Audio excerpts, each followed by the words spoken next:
తెలుగు భాషా సంస్కృతిని సాహిత్య వైభవాన్ని ప్రపంచానికి చాటి చెప్పిన మహనీయులు వాళ్ళు. ప్రస్తుతం మన మధ్య వారు లేకపోయినా వారి జ్ఞాపకాలు తిరిగి ప్రాణం పోసుకుంటే ఎలా ఉంటుంది? విశాఖలో జరిగిన పరవస్తు చిన్నయ్య సూరి జయంతోత్సవం ఇది. పాఠ్య పుస్తకాల్లో మనం చిన్నప్పుడు చదువుకునే ప్రాచీన కవులందరూ ఒక్కసారిగా దర్శనమిచ్చారు. తెలుగు వైభవం ఏంటో చాటి చెప్పేందుకు నిర్వాహకులు ఒక వినూత్న ప్రయత్నం చేశారు.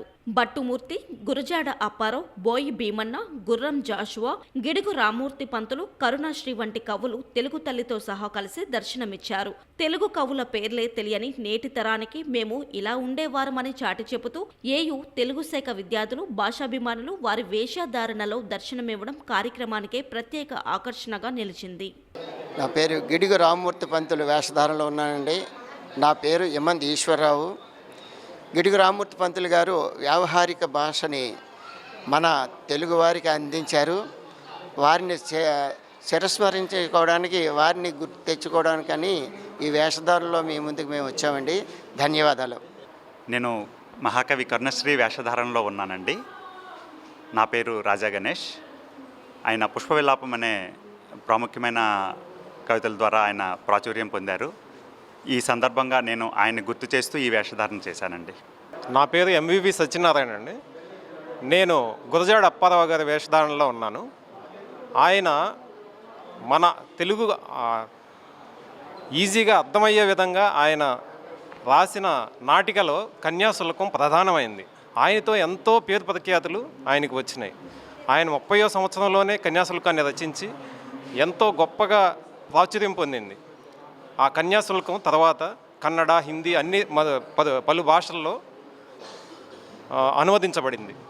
ఆ తర్వాత ఆయనకి చాలా మంచి బిరుదులు, తర్వాత కొన్ని నాటికలు రాసినారు. తర్వాత కొన్ని బిరుదులు కూడా ఆయనకు వచ్చినవి. Thank you. నా పేరు సత్యనారాయణ. నేను గుర్రం జాషువా గారి పాత్ర ధరిస్తున్నాను. గుర్రం జాషువా గారు గబ్బిలము, ఫిరదౌసి, ముంతాజ్ మహల్ రచనలు చేశారు. ఆయన ఒక దళిత కుటుంబంలో పుట్టారు.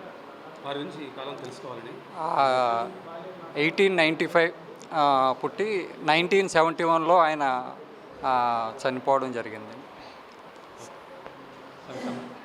శుభోదయం. నా పేరు నరసింహారావు.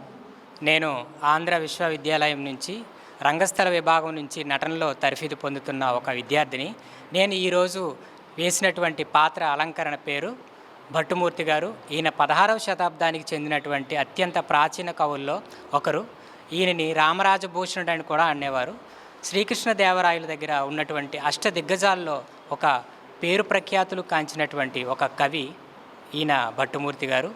ఈయన రామరాయల దగ్గర, శ్రీకృష్ణదేవరాయలు అల్లుడు గారు ఎవరైతే ఉన్నారో రామరాయలు, ఆయన దగ్గర ఆస్థాన కవిగా చేయడం జరిగింది. వసుచరిత్రము మరియు హరిశ్చంద్ర నలవపాఖ్యానం అనేటువంటి ప్రబంధ గ్రంథాలను కూడా ఈయన రచించడం జరిగింది. ధన్యవాదాలు. నేను వేసిన పాత్ర విక్రమ్దేవ్ వర్మ. ఆయన జైపూర్ మహారాజు. ఆంధ్ర విశ్వవిద్యాలయంకి ఫౌండర్గా ఆయన ఉన్నారు. నా పేరు పూర్ణచంద్ర. అందరికీ నమస్కారం అండి. నా పేరు తేజ. నేను వేసిన పాత్ర పోతన గారు తెలుగు భాగవతాన్ని తెలుగులో అనువదించడం జరిగింది. అలాగే నేను ఏయూ థియేటర్ స్టూడెంట్ అండి. నేను తెలుగు తల్లిని. తెలుగు రాష్ట్రాలలో ఉన్న ప్రజలందరూ సుఖ సంతోషాలతో ఉండాలని కోరుకుంటున్నాను. అలాగే తెలుగు భాష కూడా బాగా వర్ధిల్లాలి. నేను వేసినటువంటి పాత్ర బోయి భీమన్న. ఆయన రచించినటువంటి పాలేరు, ఆయన రాసినటువంటి రచయితల్లో పాలేరు నుంచి చాలామంది ఐఏఎస్లు, ఐపీఎస్లు అయ్యారు. మరియు సుప్రీంకోర్టు జడ్జిలు కూడా అయ్యారు. నా పేరు చంద్రశేఖర్.